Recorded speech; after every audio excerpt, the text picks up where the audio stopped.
دجال آئے گا قیامت کے قریب اور بڑے لوگوں کو گمراہ کرے گا. تو حضور نے فرمایا جو سورہ کہف کی 10 آیات زبانی یاد کر لے نہ وہ دجال کے فتنے سے بچ جائے گا. اللہ توفیق عطا فرمائے. اس سورہ مبارکہ کی آیت نمبر 9 سے اصحاب کہف کا ذکر شروع ہوتا ہے. اصحاب کہف، جب حضرت عیسیٰ علیہ السلام کو اللہ کریم نے چوتھے آسمان پہ بلا لیا نا، تو دقیانوس نام کا ایک بادشاہ ہوا بنی اسرائیل کے اندر، بڑا ظالم تھا. اس نے گمراہی پھیلا دی اور جو لوگ معاذ اللہ کفر اور شرک نہیں کرتے تھے انہیں قتل کروا دیتا تھا.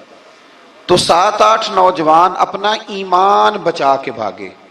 او ہو اللہ اکبر، ساری دنیا مال بچا کے بھاگتی، وہ 7-8 نوجوان اپنا ایمان بچا کے بھاگے کہ یہ ہمیں کہیں کفر کی طرف نہ لوٹا دے. تو جا کے ایک غار کے اندر چلے گئے تو ایک کتا بھی ان کے ساتھ ہو گیا.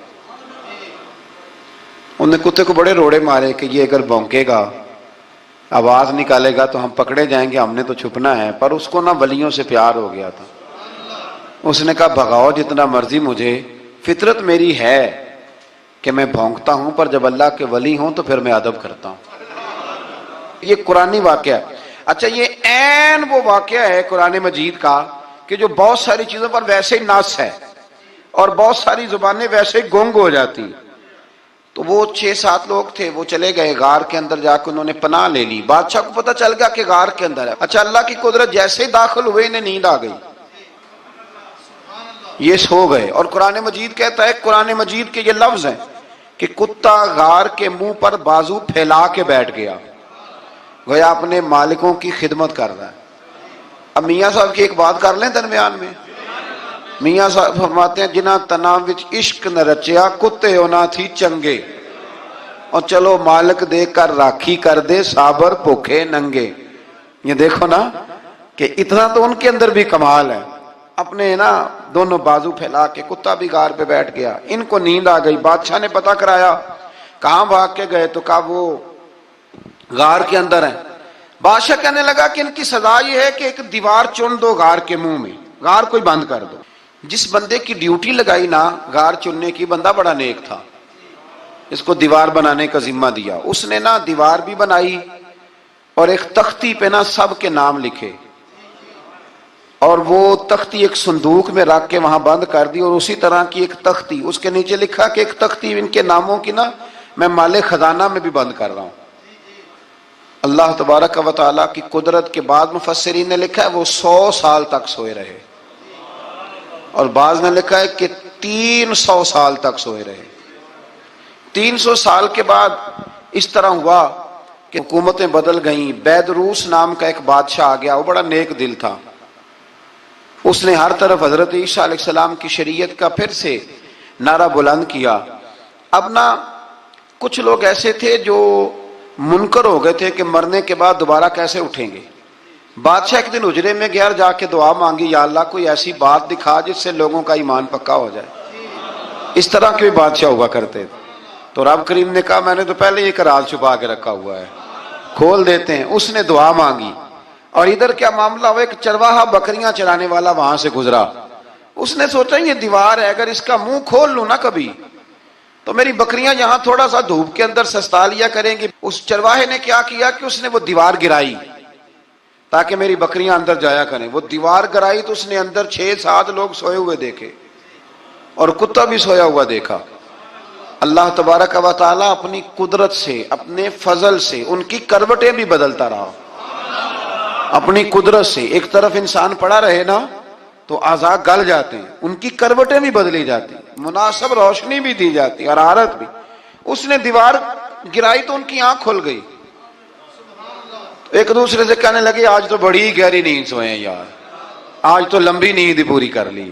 چلو بھوک بڑی لگی ہے، ایک دوست کو بھیجو. یہ سارا واقعہ قرآن مجید میں موجود ہے، میں اپنے لفظوں میں بیان کر رہا ہوں. جاؤ ایک دوست کو بھیجو بازار سے نا کھانا لے آئے.